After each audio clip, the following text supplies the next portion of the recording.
അസ്സലാമു അലൈക്കും വറഹ്മത്തുള്ളാഹി വബറകാതുഹു. ഇന്നൽ ഹംദലില്ലാഹി വസ്സലാത്തു വസ്സലാമു അലാ റസൂലില്ലാഹി വഅലാ ആലിഹി വസഹ്ബിഹി അജ്മഈൻ. അമ്മാ ബഅദ്.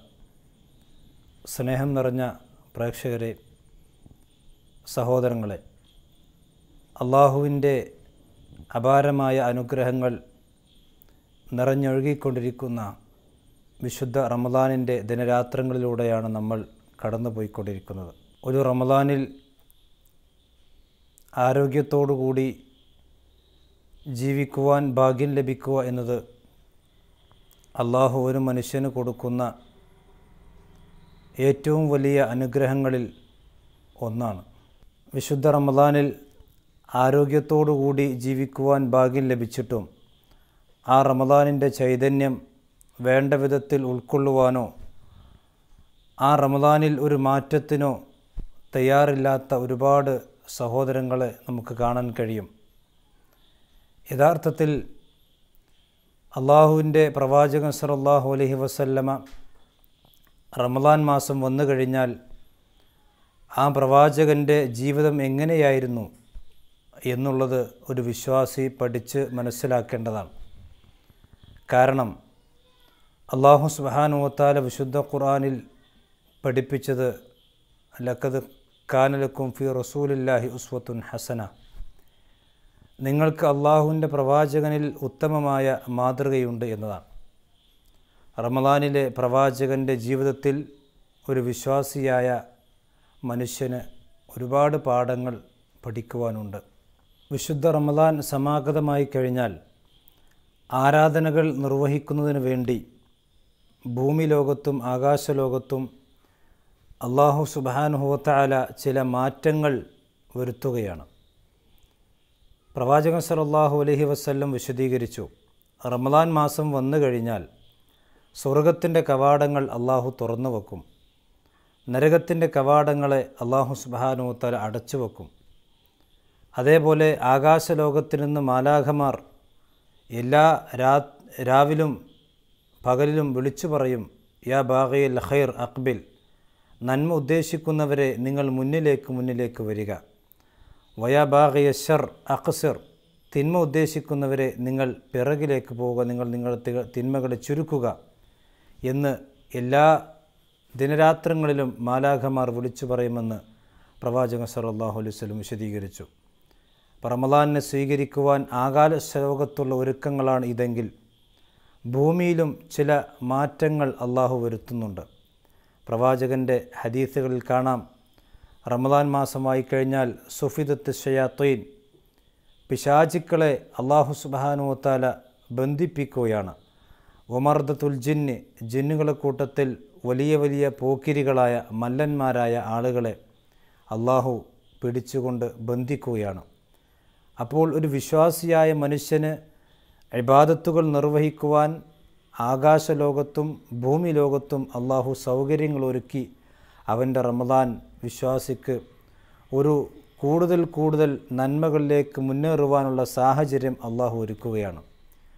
സുഹൃത്തുക്കളെ, വിശുദ്ധ റമദാനിൽ നമുക്ക് നിർവഹിക്കാവുന്ന ഒരുപാട് ഇബാദത്തുകളെക്കുറിച്ച് വിശുദ്ധ ഖുർആനിലും പ്രവാചകൻ്റെ ഹദീസുകളിലും നമ്മെ പഠിപ്പിക്കപ്പെട്ടിട്ടുണ്ട്. വിശുദ്ധ റമദാനിൽ നമുക്ക് നിർവഹിക്കാവുന്ന ഒരുപാട് ഇബാദത്തുകൾ വിശുദ്ധ ഖുർആനിലും പ്രവാചകൻ സല്ലല്ലാഹു അലൈഹി വസല്ലമയുടെ ഹദീസുകളിലും നമുക്ക് കാണാവുന്നതാണ്.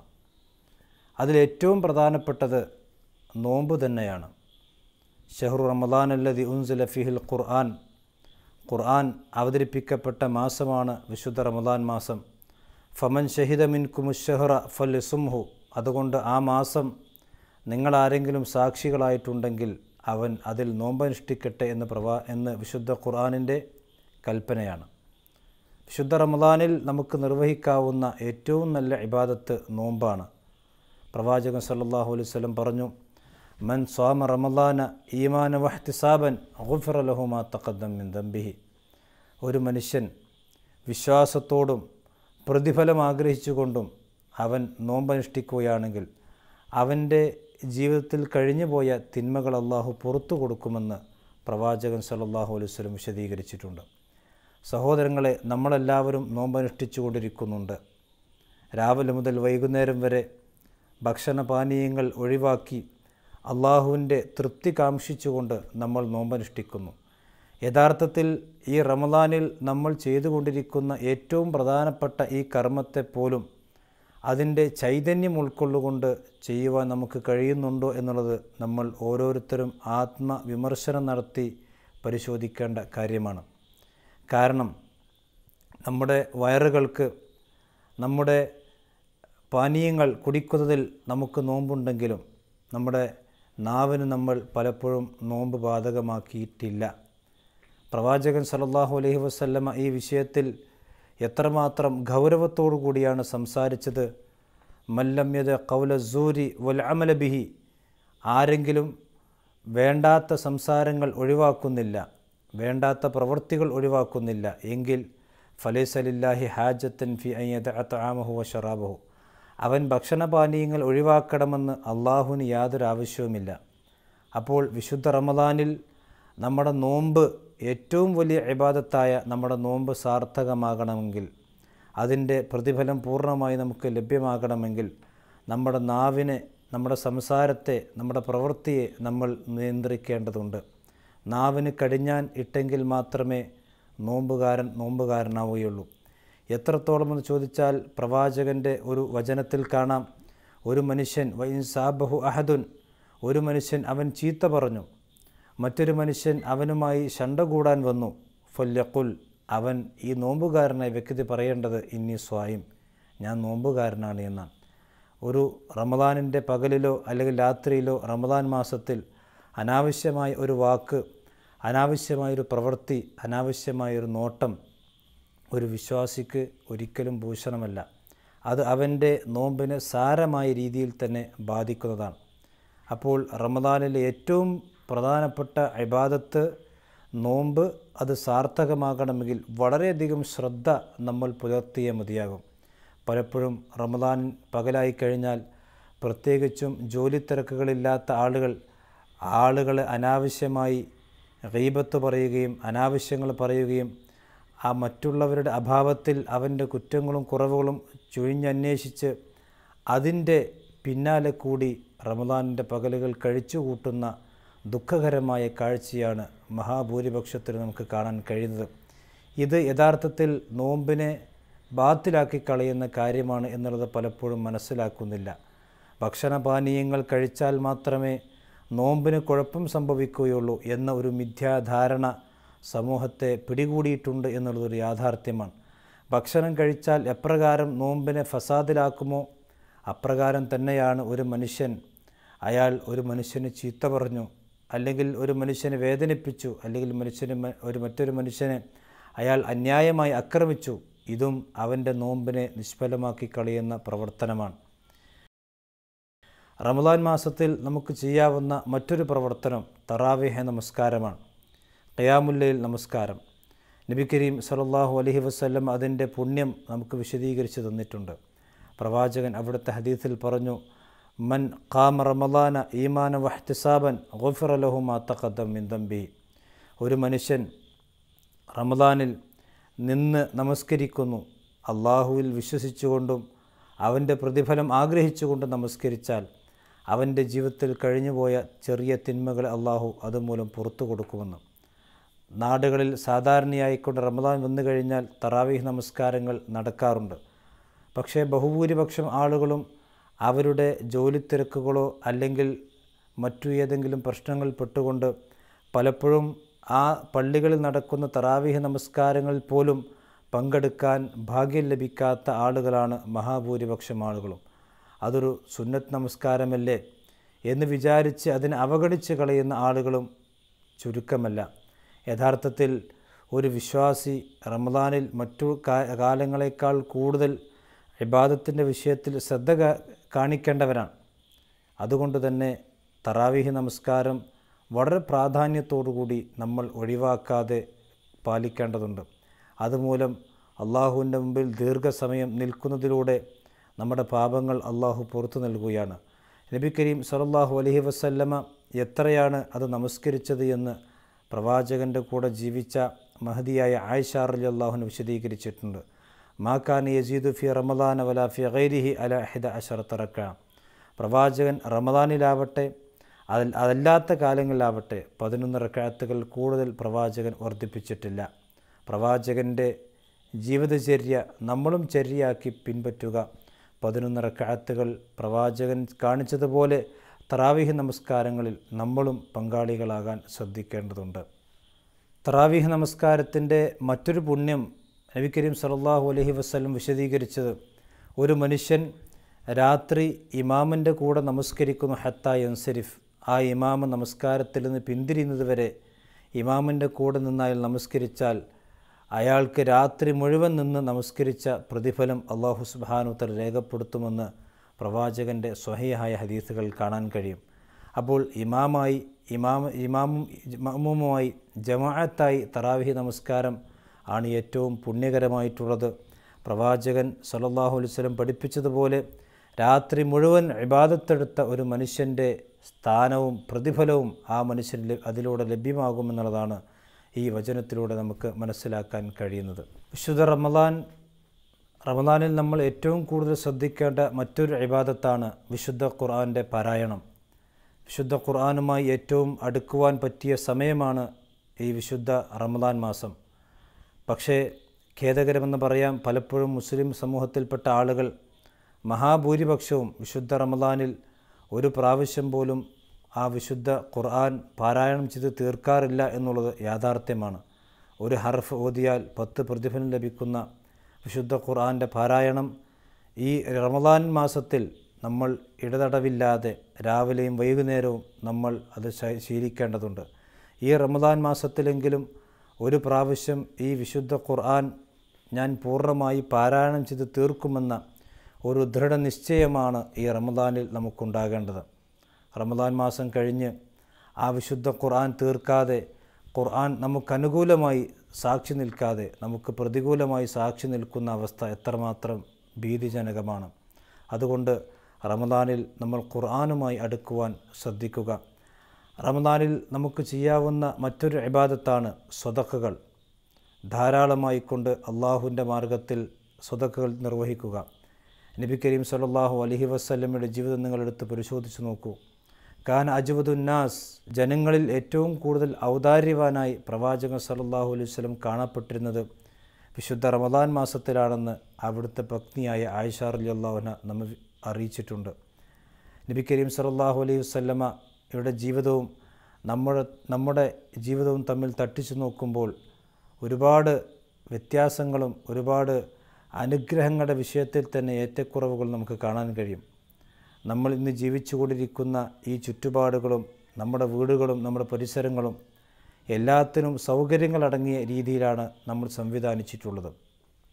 ചൂട് കൂടുമ്പോൾ തണുപ്പിക്കാനും തണുപ്പ് കൂടുമ്പോൾ ചൂടാക്കുവാനുമുള്ള സംവിധാനങ്ങൾ ഇന്ന് നമുക്ക് ലഭ്യമാണ്. എന്നാൽ ആ മണലാരണ്യത്തിൻ്റെ ചൂട് സഹിച്ച് തണുപ്പാണെങ്കിൽ കഠിനമായ തണുപ്പ് സഹിച്ച് പ്രവാചകൻ സല്ലല്ലാഹു അലൈഹി വസല്ലം ജീവിച്ചു. അവിടുത്തെ ഭക്ഷണ വിഭവങ്ങളാവട്ടെ വളരെ പരിമിതവും വളരെ ശുഷ്കവുമായിരുന്നു. എന്നാൽ ഇന്ന് നമ്മുടെ നോമ്പുതറ വിഭവങ്ങൾ വളരെയധികം ദൂർത്തിൻ്റെ വക്കിലേക്ക് എത്തുന്ന രീതിയിലുള്ള വിഭവങ്ങൾ നമ്മൾ ഉണ്ടാക്കിക്കൊണ്ടിരിക്കുന്നു. എന്നിട്ടും സാമ്പത്തികമായി പ്രവാചകൻ സല്ലല്ലാഹു അലൈഹി വസല്ലം വളരെയധികം പിന്നിൽ നിന്നിട്ട് പോലും നമ്മളെക്കാൾ എത്രയോ സാമ്പത്തികമായി വളരെ താഴ്ന്ന നിലയിലായിരുന്നു പ്രവാചകൻ്റെ ജീവിതമുണ്ടായിരുന്നത്. ആയിഷ റളിയല്ലാഹു അൻഹ പറഞ്ഞതുപോലെ 3 ദിവസം തുടർച്ചയായി അടുപ്പിൽ തീ പുകയാത്ത ദിനരാത്രങ്ങളായിരുന്നു പ്രവാചകൻ്റെ ജീവിതത്തിൽ നമുക്ക് ദർശിക്കാൻ കഴിയുന്നത്. എന്നിട്ടും റമദാൻ മാസം വന്നു കഴിഞ്ഞാൽ ഏറ്റവും കൂടുതൽ ഔദാര്യത്തോടുകൂടി ആര് ചോദിച്ചു വന്നാലും അവർക്കെല്ലാം നൽകുന്ന ഒരു ഏറ്റവും വലിയ ഔദാര്യവാനായി പ്രവാചകൻ സല്ലല്ലാഹു അലൈഹി വസല്ലമയെ അവിടുത്തെ ജീവിതത്തിൽ നാം ദർശിക്കുകയാണ്. അള്ളാഹുവിൻ്റെ മാർഗത്തിൽ ഒരു സ്വതക്ക, ഒരു ദാനധർമ്മം ഒരു മനുഷ്യൻ നടത്തിയാൽ പ്രവാചകൻ സല്ലല്ലാഹു അലൈഹി വസല്ലം വിശദീകരിക്കുന്നു, അള്ളാഹു അത് വളർത്തിക്കൊണ്ടുവരും. അള്ളാഹു അതിനെ വളർത്തിക്കൊണ്ടുവന്ന് 700ഉം അതുപോലെ തന്നെ അതിലധികവും പ്രതിഫലം ഒരു ആ മനുഷ്യൻ അള്ളാഹു നൽകിയേക്കാം. അവൻ്റെ ഇഖ്ലാസ് അനുസരിച്ച് അവൻ്റെ ആത്മാർത്ഥതയും അവൻ്റെ സൗകര്യങ്ങളും അവൻ്റെ പോരായ്മകളും അവൻ്റെ കഴിവില്ലായ്മയുമെല്ലാം മനസ്സിലാക്കി അള്ളാഹു അതിന് പ്രതിഫലം കൊടുക്കും. റമദാനിൽ നമുക്ക് നിർവഹിക്കാവുന്ന മറ്റൊരു ഇബാദത്താണ് ഒരു മനുഷ്യനെ നോമ്പ് തുറപ്പിക്കുക എന്നുള്ളത് നോമ്പ് നോൽക്കൽ ഏറെ പ്രതിഫലാർഹമായ കാര്യമായതുപോലെ തന്നെ നോമ്പ് നോറ്റ ഒരു മനുഷ്യനെ അവൻ നോമ്പ് തുറക്കുവാൻ സൗകര്യം ചെയ്തു കൊടുക്കുക എന്നുള്ളതും വളരെയധികം പുണ്യമായ ഒരു കാര്യമായിട്ടാണ് പ്രവാചകൻ സല്ലല്ലാഹു അലൈഹി വസല്ലം പഠിപ്പിച്ചിട്ടുള്ളത്. പ്രവാചകൻ സല്ലല്ലാഹു അലൈഹി വസല്ലമിൻ്റെ ഹദീസിൽ കാണാം, ഒരു മനുഷ്യൻ ഒരാൾ നോമ്പ് തുറപ്പിച്ചാൽ ആ നോമ്പ് നോറ്റവൻ്റെ പ്രതിഫലമാണ് അല്ലാഹു സുബ്ഹാനഹു വ തആല അയാൾക്ക് ഓഫർ ചെയ്തിട്ടുള്ളത്. ആ നോമ്പ് നോറ്റവൻ്റെ പ്രതിഫലത്തിൽ നിന്ന് യാതൊന്നും കുറയാതെ നോമ്പ് തുറപ്പിച്ചവനും അല്ലാഹു പ്രതിഫലം കൊടുക്കും. ഇവിടെ ചില കാര്യങ്ങൾ നമ്മൾ മനസ്സിലാക്കേണ്ടതുണ്ട്. ഇന്ന് സമൂഹത്തിൽ നോമ്പ് സൽക്കാരങ്ങൾ നടക്കാറുണ്ട്. നോമ്പ് തുറപ്പിക്കുക എന്നുള്ളത് ഒരിക്കലും ഒരു സൽക്കാരമായി നടത്തേണ്ട കർമ്മമല്ല. പലപ്പോഴും അത്തരത്തിലുള്ള നോമ്പ് തുറ സൽക്കാരങ്ങൾ നടത്തുന്നവർക്ക് ഞാൻ ഒരാളെ നോമ്പ് തുറപ്പിച്ചതിൻ്റെ കൂലി എനിക്ക് ലഭ്യമാകണം എന്ന നിയത്തോടു കൂടി ആയിരിക്കുകയില്ല പലപ്പോഴും നോമ്പ് തുറ സൽക്കാരങ്ങൾ സംഘടിപ്പിക്കാറുള്ളത്. റമദാനിൻ്റെ 1-2 മാസങ്ങൾക്ക് മുമ്പ് വിവാഹം മകൻ്റെ അല്ലെങ്കിൽ മകളുടെ വിവാഹം കഴിഞ്ഞിട്ടുണ്ടെങ്കിൽ ആ വിവാഹത്തിനോടനുബന്ധിച്ചുള്ള സൽക്കാരം പലപ്പോഴും റമദാനിലേക്ക് നീട്ടിവെക്കാറാണ് പതിവ്. എന്നിട്ട് റമദാൻ അല്ലാത്ത മാസങ്ങൾ നടത്തുന്ന പോലെ തന്നെ ഒരു സൽക്കാരം റമദാനിൽ നടത്തുക എന്നതിൽ കവിഞ്ഞ് ഒരു നോമ്പുകാരന് നോമ്പ് തുറപ്പിച്ചവൻ്റെ പുണ്യം എനിക്ക് ലഭ്യമാവണം എന്ന നിയത്തോടുകൂടി നോമ്പ് തുറപ്പിക്കുന്ന സമ്പ്രദായം ഇന്ന് സമൂഹത്തിൽ നിന്ന് ശുഷ്കിച്ച് വരികയാണ്. അപ്രകാരം തന്നെ നോമ്പ് തുറപ്പിക്കുന്നതിന് വേണ്ടി ഒരുക്കുന്ന വിഭവങ്ങളുടെ ആധിക്യം പലപ്പോഴും റമദാനിൽ അല്ലാത്ത കാലങ്ങളിൽ പോലും ചെയ്യാൻ പറ്റാത്ത രീതിയിലുള്ള ധൂർത്തുകളും അതുപോലെ തന്നെ പൊങ്ങച്ചങ്ങളുമൊക്കെ ഇന്ന് ഈ നോമ്പ് തുറപ്പിക്കലിൻ്റെ പേരിൽ സമൂഹത്തിൽ നടമാടിക്കൊണ്ടിരിക്കുന്നുണ്ട്. പലപ്പോഴും ഭക്ഷണങ്ങൾ ധൂർത്തടിക്കുന്ന സ്വഭാവം ഇന്ന് കണ്ടുകൊണ്ടിരിക്കുന്നു. ഒരു മാത്സര്യ രീതിയിൽ നോമ്പ് തുറപ്പിക്കുക എന്ന ഏറ്റവും വലിയൊരു ഇബാദത്തിനെ ആളുകൾ അവഹേളിച്ചുകൊണ്ടിരിക്കുന്ന സങ്കടകരമായ ഒരു യാഥാർത്ഥ്യം നമ്മുടെ മുമ്പിലുണ്ട്. അപ്രകാരം തന്നെയാണ് ഒരു വീട്ടിൽ നോമ്പ് തുറപ്പിക്കൽ ചടങ്ങ് നിർവഹിക്കുന്നുണ്ടെങ്കിൽ അന്ന് രാവിലെ മുതൽ വൈകുന്നേരം വരെ ആ വീട്ടിലെ സ്ത്രീകൾക്ക് വിശുദ്ധ ഖുർആനുമായി ഒരു ബന്ധമുണ്ടാവുകയില്ല. മാത്രമല്ല, ആ നോമ്പ് തുറപ്പിക്കാൻ വിഭവങ്ങൾ ഒരുക്കുന്നതിനിടയിൽ ഒരുപാട് ആളുകളുടെ മാംസവും ഒരുപാട് ആളുകളുടെ ഗീബത്തുകളും നമ്മൾ അതിലേക്ക് വരവ് വെക്കുന്നു എന്നുള്ളൊരു യാഥാർത്ഥ്യമാണ്. ഇങ്ങനെ രാവിലെ മുതൽ വൈകുന്നേരം വരെ നോമ്പുതറ വിഭവങ്ങൾ ഒരുക്കുന്നതിനിടയിൽ നമ്മുടെ നോമ്പ് നഷ്ടപ്പെട്ടു പോകുന്നുണ്ട് എന്നുള്ളത് പല സഹോദരിമാരും അറിയുന്നില്ല. നമസ്കാരം പോലും അതിൻ്റെ കൃത്യമായ സമയങ്ങൾ നിർവഹിക്കാൻ കഴിയാത്ത വിധം നോമ്പുതറ വിഭവങ്ങൾ ഒരുക്കുന്നതിൽ നമ്മുടെ സഹോദരിമാർ പലപ്പോഴും വ്യാപൃതരാണ്. ഇങ്ങനെയുള്ള ഒരു നോമ്പുതുറയല്ല ഇസ്ലാം പഠിപ്പിച്ചിട്ടുള്ളത്. ഒരു മനുഷ്യൻ തനിക്ക് നോമ്പ് തുറക്കുവാൻ വേണ്ടി ഏതൊക്കെ വിഭവങ്ങൾ ഒരുക്കുന്നുണ്ടോ അത് തൻ്റെ സഹോദരനും പങ്കുവെച്ച് കൊടുത്തുകൊണ്ട് ആ നോമ്പ് നോറ്റ ഒരു സഹോദരനെ നോമ്പ് തുറപ്പിക്കുക എന്നുള്ളതാണ് ഇസ്ലാം ഈ രംഗത്ത് നമുക്ക് പഠിപ്പിച്ചു തന്ന മാർഗനിർദ്ദേശം. റമദാൻ മാസത്തിൽ നമ്മൾ ഏറ്റവും കൂടുതൽ അധികരിപ്പിക്കേണ്ടതും ഏറ്റവും കൂടുതൽ ശ്രദ്ധിക്കുകയും ചെയ്യേണ്ട മറ്റൊരു കാര്യമാണ് നമ്മുടെ പാപമോചനവുമായി ബന്ധപ്പെട്ട വിഷയം. നബി കരീം സല്ലല്ലാഹു അലൈഹി വസല്ലമ എത്രമാത്രം താക്കീതോടുകൂടിയാണ് ഈ വിഷയം നമ്മൾ സൂചിപ്പിച്ചിട്ടുള്ളത്. പ്രവാചകൻ പറഞ്ഞു, റഗീമ അൻഫുറജുലിൻ. പ്രവാചകൻ 3 പ്രാവശ്യം ആവർത്തിച്ച് പറഞ്ഞു. ഒരു മനുഷ്യൻ നശിച്ചു പോകട്ടെ, അവൻ തുലഞ്ഞു പോകട്ടെ. പ്രവാചകൻ്റെ ഈ കോപം കണ്ട്, പ്രവാചകൻ്റെ ഈ പതിവിന് വിപരീതമായ ഈ സംസാരം കണ്ട് സഹാബത്ത് ചോദിച്ചു, ആരെയാണ് പ്രവാചകരെ നിങ്ങൾ ഉദ്ദേശിച്ചത്? നബി സല്ലല്ലാഹു അലൈഹി വസല്ലം വിശദീകരിച്ചു, ഒരു മനുഷ്യൻ്റെ ജീവിതത്തിൽ റമദാൻ മാസം കടന്നു വന്നിട്ട് അവൻ്റെ തെറ്റുകുറ്റങ്ങൾ ഏറ്റുപറഞ്ഞ് ആ തിന്മകൾ കഴുകിക്കളഞ്ഞ് അവൻ്റെ പാപങ്ങൾ പൊറുക്കപ്പെടിപ്പിക്കുവാൻ അവന് കഴിയുന്നില്ല എങ്കിൽ അവൻ അള്ളാഹുവിൻ്റെ അടുക്കൽ നശിച്ചു പോകട്ടെ എന്ന് പ്രവാചകൻ സല്ലല്ലാഹു അലൈഹി വസല്ലം വിശദീകരിച്ചു. സഹോദരങ്ങളെ, നമ്മുടെ ജീവിതത്തിൽ അറിഞ്ഞും അറിയാതെയും രഹസ്യമായും പരസ്യമായും ഒരുപാട് തിന്മകൾ വന്നു പോകുന്നവരാണ് നമ്മളെല്ലാവരും. നമ്മൾ മനുഷ്യരാണ്, തിന്മകൾ വന്നു പോകാം. ആ തിന്മകൾ കഴുകിക്കളയാൻ പറ്റിയ ഏറ്റവും നല്ല മാസമാണ് വിശുദ്ധ റമദാൻ മാസം.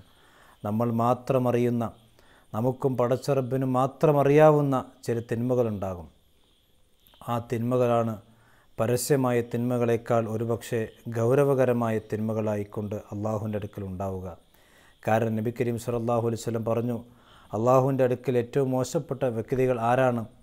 അവർ പരസ്യമായി തിന്മകൾ ചെയ്യാതെ രഹസ്യമായി തിന്മകൾ ചെയ്യാൻ കിട്ടുന്ന അവസരങ്ങളിൽ അള്ളാഹുവിൻ്റെ പരിധികൾ ലംഘിച്ചുകൊണ്ട് രഹസ്യമായി തിന്മകൾ അനുഷ്ഠിക്കുന്നവരാണ്. അത്തരത്തിൽ നമ്മളായിപ്പോയിട്ടുണ്ടെങ്കിൽ അള്ളാഹുവിലേക്ക് കൂടുതൽ ഖേദിച്ച് മടങ്ങുവാൻ പറ്റിയ ഒരു ഏറ്റവും അസുലഭമായ നിമിഷമാണ് ഈ വിശുദ്ധ റമദാൻ മാസം. തൗബയുടെ മാസമെന്ന് നമ്മൾ പലപ്പോഴും പറയാറുള്ള ഈ റമദാനിൽ പലപ്പോഴും ആത്മാർത്ഥമായി അള്ളാഹുവിലേക്ക് ഖേദിച്ചു മടങ്ങി കണ്ണീരൊലിപ്പിച്ചുകൊണ്ട് നമ്മുടെ തിന്മകൾ ഏറ്റുപറയാൻ സഹോദരങ്ങളെ നമ്മൾ ഈ റമദാനിൽ സമയം കണ്ടെത്തേണ്ടതുണ്ട്. നമ്മൾ പെരുന്നാളിന് വേണ്ടി ഡ്രസ്സുകൾ എടുക്കാൻ സമയം കാണുന്നു, ഭക്ഷണ വിഭവങ്ങൾ ഒരുക്കുവാൻ നമ്മൾ സമയം കാണുന്നു. നമ്മുടെ ദുനിയാവിൻ്റെ ഏതൊരു കാര്യത്തിൽ നമ്മൾ സമയം കാണുന്നതിനേക്കാൾ കൂടുതലായി റമദാൻ മാസത്തിലെ നമ്മുടെ ഷെഡ്യൂളുകളിൽ ഏറ്റവും പ്രധാനമായി ഉണ്ടാകേണ്ടത് നമ്മൾ തെറ്റുകുറ്റങ്ങൾ ഏറ്റുപറയാൻ വേണ്ടി അള്ളാഹുവിലേക്ക് അതിനുവേണ്ടി ഒഴിഞ്ഞിരുന്ന് ആരും കാണാതെ രാത്രി അന്ത്യയാമങ്ങളിൽ അള്ളാഹുവും നമ്മളും മാത്രം കാണുന്ന ഏകമായ എല്ലാവരും കിടന്നുറങ്ങുന്ന ആ ശോകമൂകമായിരിക്കുന്ന ആ അവസ്ഥയിൽ നമ്മൾ അള്ളാഹുവിനോട് കാര്യങ്ങൾ ഏറ്റുപറഞ്ഞാൽ അവൻ തീർച്ചയായും അത് സ്വീകരിക്കും. നമ്മുടെ തിന്മകൾ ഏറ്റുപറയാവുന്ന ഏറ്റവും നല്ല സമയമാണ് അത്താഴത്തിൻ്റെ സമയം. ഒബിൽ അസ്ഹാരിഹും യസ്തഗ്ഫിറൂൻ എന്ന് വിശുദ്ധ ഖുർആനിൽ വിശ്വാസികളെക്കുറിച്ച് അള്ളാഹു പറഞ്ഞു. അത്താഴത്തിൻ്റെ സമയങ്ങളിൽ അവർ അള്ളാഹുവിലേക്ക് ഖേദിച്ചു മടങ്ങിക്കൊണ്ടിരിക്കുന്നവരാണ്. ആ അത്താഴത്തിൻ്റെ സമയത്തിൻ്റെ പ്രത്യേകത, അള്ളാഹു ഏറ്റവും ബറക്കത്ത് നൽകിയിട്ടുള്ള അവൻ ഒന്നാം ആകാശത്തേക്ക് ഇറങ്ങി വന്ന് ആരാണെന്നോട് ചോദിക്കുന്നവനുള്ളവൻ, അവന് ഞാൻ കൊടുക്കാമെന്നും, ആരാണെന്നോട് പശ്ചാത്താപം ചോദിക്കുന്നത് അവന് ഞാൻ പശ്ചാത്താപം നൽകാമെന്ന് പറഞ്ഞ് അവൻ്റെ ഇരു കരങ്ങളും ഭൂമിയിലേക്ക് നീട്ടി മനുഷ്യരിലേക്ക് ആരാണ് തിന്മകൾ ചെയ്ത് അള്ളാഹുലേക്ക് ഖേദിച്ചു മടങ്ങുന്നത് എന്ന് കാതോർത്തു കൊണ്ടിരിക്കുന്ന ഒരു സന്ദർഭമാണ് രാത്രിയുടെ അന്ത്യയാമങ്ങൾ അഥവാ അത്താഴത്തിൻ്റെ സമയം. നോമ്പുകാരനെ സംബന്ധിച്ചിടത്തോളം അവൻ അത്താഴത്തിന് വേണ്ടി എഴുന്നേൽക്കുമ്പോൾ ഭക്ഷണത്തിൻ്റെ കാര്യത്തിൽ മാത്രം ശ്രദ്ധിക്കാതെ എഴുന്നേറ്റ് വുളുവെടുത്ത് 2 റക്അത്ത് നമസ്കരിക്കാൻ, വുളുവിൻ്റെ 2 റക്അത്ത് നമസ്കരിക്കാൻ കഴിയുമെങ്കിൽ നമസ്കരിച്ച് അള്ളാഹുവിനോട് ആത്മാർത്ഥമായി തെറ്റുകുറ്റങ്ങൾ ഏറ്റുപറഞ്ഞ് പശ്ചാത്തപിച്ച് മടങ്ങുവാൻ പറ്റിയ ഏറ്റവും നല്ല സന്ദർഭമാണ് റമദാനിൽ നമുക്ക് വീട് കിട്ടിക്കൊണ്ടിരിക്കുന്നത്. അതേപോലെ തന്നെ ദുആകൾ നമ്മൾ ഏറ്റവും കൂടുതൽ വർദ്ധിപ്പിക്കേണ്ട മാസമാണ് റമദാൻ മാസം. അല്ലാഹു സുബ്ഹാനഹു വ തആല വിശുദ്ധ ഖുർആനിൽ പറഞ്ഞു, അയ്യുഹല്ലദീന ആമനുദ്കുറുല്ലാഹ ദിക്റൻ കസീറ, നിങ്ങൾ ധാരാളമായി അള്ളാഹുവിനെ ഓർക്കണം. ഫദ്കുറൂനി അദ്കുറുക്കും, നിങ്ങൾ എന്നെ ഓർത്താൽ ഞാൻ നിങ്ങളെയും ഓർക്കുമെന്ന് അള്ളാഹു പറഞ്ഞു. ഒരുപാട് ദിക്റുകൾ രാവിലെയും വൈകുന്നേരവുമുള്ള അദ്കാറു സബാഹി വൽ മസാഹ് എന്ന രീതിയിൽ അറിയപ്പെടുന്ന രാവിലെ നമ്മൾ ചെല്ലേണ്ട ദിക്റുകളുണ്ട്, പ്രാർത്ഥനകളുണ്ട്. അതേപോലെ തന്നെ വൈകുന്നേരങ്ങളിൽ നമ്മൾ അനുഷ്ഠിക്കേണ്ട ദിക്റുകളുണ്ട്. ഇതൊക്കെ പതിവ് തെറ്റാതെ റമദാനിൽ അനുഷ്ഠിക്കുവാൻ നമ്മൾ ശ്രദ്ധിക്കേണ്ടതുണ്ട്. നബി കരീം സല്ലല്ലാഹു അലൈഹി വസല്ലം പറഞ്ഞു, ഒരു മനുഷ്യൻ സുബഹി നമസ്കരിക്കുകയാണ്, ജമാഅത്തായി സുബഹി നമസ്കരിച്ച് പള്ളിയിൽ തന്നെ അവൻ അവിടെ ഇരുന്നു. അങ്ങനെ സൂര്യോദയം വരെ ദിക്റുകളിലും ദുആകളിലും അവൻ ഇരുന്ന് സൂര്യോദയം കഴിഞ്ഞ് കുറച്ച് സമയത്തിന് ശേഷം അവൻ ആ പള്ളിയിലിരുന്ന് 2 റക്അത്ത് നമസ്കരിച്ച് കഴിഞ്ഞാൽ പ്രവാചകൻ എത്രയാണതിൻ്റെ പ്രതിഫലം പറഞ്ഞതെന്നും പ്രവാചകൻ പറഞ്ഞു, അവൻ ഒരു ഹജ്ജും ഉംറയും ചെയ്തവൻ്റെ കൂലി അവന് ലഭ്യമാകുമെന്ന്. ഇനി ആരെങ്കിലും ഈ കൂലി സംശയിക്കുന്നുണ്ടെങ്കിൽ പ്രവാചകൻ പറഞ്ഞു, താമത്തൻ പൂർണ്ണമായും, അഥവാ ഒരു ഹജ്ജ് ചെയ്ത് ഒരു ഉംറ ചെയ്ത മനുഷ്യന് ആ കർമ്മത്തിന് ലഭിക്കുന്ന പുണ്യം എത്രയാണോ ആ പുണ്യം ഈ മനുഷ്യന് ലഭ്യമാകുമെന്ന് പ്രവാചകൻ സല്ലല്ലാഹു അലൈഹി വസല്ലം വിശദീകരിച്ചിട്ടുണ്ട്. പ്രവാചകൻ സല്ലല്ലാഹു അലൈഹി വസല്ലമ റമദാനിൽ അനുഷ്ഠിച്ച മറ്റൊരു പ്രധാനപ്പെട്ട ഇബാദത്താണ് ഇഅ്തികാഫ്. റമദാനിൻ്റെ അവസാനത്തെ ദിനരാത്രങ്ങൾ മുഴുവനും പള്ളിയിൽ ചെലവഴിച്ചുകൊണ്ട് ദിക്റുകളിലും ദുആകളിലുമെല്ലാം പ്രവാചകൻ സല്ലല്ലാഹു അലൈഹി വസല്ലം വ്യാപൃതനാവുകയും വിശുദ്ധ ഖുർആനിലൂടെയും അതേപോലെ തന്നെ ദിക്റുകളിലൂടെയും ദുആകളിലൂടെയും പ്രവാചകൻ ജീവിതം മുന്നോട്ട് നയിച്ച രീതിയിലായിരുന്നു പ്രവാചകൻ്റെ അവസാനത്തെ ദിനരാത്രങ്ങൾ. ഏതൊരു പ്രവർത്തനത്തിൻ്റെയും അവസാന ഭാഗമാണ് ഏറ്റവും നന്നായി തീരേണ്ടത്. ആദ്യം നന്നായി അവസാനം നഷ്ടപ്പെട്ട് അല്ലെങ്കിൽ എല്ലാം കേടുവന്ന രീതിയിലാണെങ്കിൽ ആ ഒരു വസ്തുവിനെ സംബന്ധിച്ചിടത്തോളം നല്ലത് എന്ന് നമുക്ക് പറയാൻ കഴിയുകയില്ല. ജീവിതത്തിൻ്റെ ആദ്യ കാലഘട്ടത്തിൽ വളരെ നല്ലവനായി ജീവിക്കുകയും അവസാന സമയത്ത് വളരെ മോശമായി ജീവിതം നയിക്കുകയും ചെയ്യുന്നൊരു വ്യക്തിയുടെ പാരത്രിക ജീവിതം വളരെ മോശമായിരിക്കുമെന്ന് പറയേണ്ടതില്ലല്ലോ. ഇപ്രകാരം തന്നെ ആദ്യ കാലഘട്ടത്തിൽ വളരെ മോശമായി ജീവിക്കുകയും അവസാന കാലഘട്ടത്തിൽ നല്ലവനായി ജീവിക്കുകയും ചെയ്താൽ ഒരുപക്ഷെ അവൻ അള്ളാഹുവിൻ്റെ അടുക്കൽ രക്ഷപ്പെട്ടേക്കാം. ഇതുപോലെ റമദാനിൻ്റെ അവസാനമാകുമ്പോഴേക്കാണ് ഇബാദത്തുകൾ നമ്മൾ കൂടുതൽ ശ്രദ്ധ കാണിക്കേണ്ടത്. പ്രവാചകൻ അങ്ങനെയായിരുന്നു. അവസാനത്തെ 10 ദിവസവും പള്ളികളിൽ വചനമിരുന്ന് അവിടുത്തെ ഭാര്യമാരും പ്രവാചകൻ്റെ സഹാബത്തുമെല്ലാം പള്ളിയിൽ വചനമിരുന്ന ചരിത്രം നമുക്ക് കാണാൻ കഴിയും. പ്രവാചകൻ്റെ ജീവിതകാലത്തിന് ശേഷം അവിടുത്തെ ഭാര്യമാരും പള്ളിയിൽ എഴുത്തിക്കാഫ് ഇരിക്കാറുണ്ടായിരുന്നു. എഴുത്തിക്കാഫ് ഏറ്റവും പുണ്യമുള്ള ഇബാദത്തായി നമ്മൾ മനസ്സിലാക്കണം. എഴുത്തിക്കാഫിൻ്റെ ലക്ഷ്യം തന്നെ യഥാർത്ഥത്തിൽ ലൈലത്തുൽ ഖദറിൻ്റെ പുണ്യം ഒരു മനുഷ്യന് നേടാൻ സഹായിക്കുക എന്നതാണ്. ലൈലത്തുൽ ഖദർ എന്ന് പറഞ്ഞാൽ 1000 മാസങ്ങളെക്കാൾ പുണ്യമുള്ള രാവാണെന്ന് വിശുദ്ധ ഖുർആൻ നമ്മെ പഠിപ്പിച്ചിട്ടുണ്ട്. ആകാശലോകത്തു നിന്ന് മാലാഖമാരും ജിബ്രീലും എണ്ണിയാലൊടുങ്ങാത്ത മലക്കുകളുടെ സാന്നിധ്യം ഭൂമിയിൽ ഉണ്ടാകുന്ന ഒരു അനുഗ്രഹീത രാത്രിയാണ് ലൈലത്തുൽ ഖദർ. ആ ലൈലത്തുൽ ഖദർ അവസാനത്തെ 10ലാണ് അള്ളാഹു വെച്ചിട്ടുള്ളത്. ആ അവസാനത്തെ 10 ഏത് രാത്രിയിലാണ് ലൈലത്തുൽ ഖദർ എന്നുള്ളത് അള്ളാഹു സുബ്ഹാനഹു വ തആല ഈ ഉമ്മത്തിനെ പഠിപ്പിച്ചിട്ടില്ല. കാരണം ആ രാത്രി മാത്രം ഇബാദത്തിൽ മുഴുകി മറ്റു രാത്രികൾ അവഗണിക്കുന്ന ഒരവസ്ഥ പൊതുവെ ഉണ്ടായേക്കാം. കാരണം മനുഷ്യർ അങ്ങനെയാണല്ലോ. ഒരു കാര്യം ഏതാണെന്ന് മനസ്സിലാക്കി കഴിഞ്ഞാൽ അതിൽ മാത്രം ശ്രദ്ധ കേന്ദ്രീകരിക്കുകയും ബാക്കിയുള്ളതിനെ അവഗണിക്കുകയും ചെയ്യുന്ന അവസ്ഥ അതില്ലാതിരിക്കാൻ ആ രാത്രി റമദാനിൻ്റെ അവസാനത്തെ 10 രാത്രികളിലും അവൻ കർമ്മനിരതനായിരിക്കുവാനുള്ള ഒരു തീരുമാനമാണ് അള്ളാഹു സ്വീകരിച്ചിട്ടുള്ളത്. അങ്ങനെ ആ ലൈലത്തുൽ ഖദറിൻ്റെ പുണ്യം കൂടി നേടാൻ പറ്റുന്ന രീതിയിലുള്ള ഇബാദത്തുകളാണ് എഴുത്തിക്കാഫിലൂടെ പ്രവാചകൻ സല്ലല്ലാഹു അലൈഹി വസല്ലം അനുഷ്ഠിച്ചിട്ടുള്ളത്. ഇങ്ങനെ റമദാനിൽ നമുക്ക് ചെയ്യാവുന്ന നല്ല നല്ല സൽക്കർമ്മങ്ങളെല്ലാം അധികരിപ്പിച്ച് ഈ റമദാനിലൂടെ സ്വർഗത്തിലേക്ക് കടക്കുന്ന റയ്യാൻ എന്ന കവാടത്തിലൂടെ സ്വർഗത്തിലേക്ക് കടക്കുന്ന ഭാഗ്യവാന്മാരിൽ ഉൾപ്പെടുന്ന പ്രവർത്തനങ്ങളാണ് ഈ റമദാനിൽ നമ്മിൽ നിന്നുണ്ടാകേണ്ടത്. അവസാനം ഈ റമദാനിലൂടെ വിജയിച്ച് റയ്യാൻ എന്ന കവാടത്തിലൂടെ സ്വർഗത്തിലേക്ക് പ്രവേശിക്കുന്നവരിൽ നമ്മൾ ഉൾപ്പെടണം. അതിനുവേണ്ടി നമ്മൾ സദാ പ്രാർത്ഥിക്കുകയും വേണം. അതിനേക്കാൾ ഉപരിയായി എപ്പോഴും നല്ല രീതിയിൽ ഇബാദത്തുകൾ ചെയ്യുവാനുള്ള തൗഫീഖ് നമുക്ക് പ്രത്യേകമായി അള്ളാഹുവിൻ്റെ കാവലുണ്ടെങ്കിൽ മാത്രമേ നമുക്കതിന് ചെയ്യാൻ കഴിയുകയുള്ളൂ. മുആദ് ബിൻ ജബൽ റളിയല്ലാഹു അൻഹുവിൻ്റെ കൈ പിടിച്ചുകൊണ്ട് പ്രവാചകൻ സല്ലല്ലാഹു അലൈഹി വസല്ലം പറഞ്ഞു, യാ മുആദ് ഇന്നി ഉഹിബ്ബുക. മുആദെ, ഞാൻ നിന്നെ ഇഷ്ടപ്പെടുന്നു, ഞാൻ നിന്നെ സ്നേഹിക്കുന്നുണ്ട്. മുആദ് റളിയല്ലാഹു അൻഹുവിന് ആ പ്രവാചകൻ ഇഷ്ടപ്പെടുന്നു എന്ന ആ വാക്യം ഏറെ സന്തോഷമുണ്ടാക്കി. കാരണം പ്രവാചകൻ്റെ ഇഷ്ടം അള്ളാഹുവിൻ്റെ ഇഷ്ടമാണ്. എന്നിട്ട് പ്രവാചകൻ മുആദ് റളിയല്ലാഹു അൻഹു കൊടുത്ത ഒരു നിർദ്ദേശമുണ്ട്. നമസ്കാരം കഴിഞ്ഞാൽ നീ ഒരിക്കലും ഇങ്ങനെ പറയാൻ വിട്ടുപോകരുത്, അല്ലാഹുമ്മ അഇന്നി അലാ ദിക്രിക വ ശുക്രിക വ ഹുസ്നി ഇബാദത്തിക്. അള്ളാഹുവെ, നല്ല രീതിയിൽ നിന്നെ ഇബാദത്ത് ചെയ്യുവാനോ നിനക്ക് നന്ദി ചെയ്യുവാനോ നീ എന്നെ സഹായിക്കണമേ എന്ന രീതിയിലുള്ള പ്രാർത്ഥന മുആദ് ബിൻ ജബൽ റളിയല്ലാഹു അൻഹു റസൂലുള്ളാഹി സ്വല്ലല്ലാഹു അലൈഹി വസല്ലം പഠിപ്പിച്ചു കൊടുക്കുകയാണ്. അങ്ങനെ നല്ല രീതിയിൽ പ്രാർത്ഥനയ നിർഭരമായ മനസ്സോടുകൂടി ഈ റമദാനിനെ നദ്യമാക്കുവാൻ നമ്മൾ പരിശ്രമിക്കുക. അല്ലാഹു സുബ്ഹാനഹു വ തആല ഈ റമദാൻ നമുക്കനുകൂലമായി സാക്ഷി നിൽക്കുന്ന റമദാനാക്കി തീർക്കുമാറാവട്ടെ എന്ന് പ്രാർത്ഥിച്ചുകൊണ്ട് അവസാനിപ്പിക്കുന്നു. വ ആഖിറു ദഅവാന അനിൽ ഹംദുലില്ലാഹി റബ്ബിൽ ആലമീൻ. അസ്സലാമു അലൈക്കും വറഹ്മത്തുള്ളാഹി വബറകാതുഹു.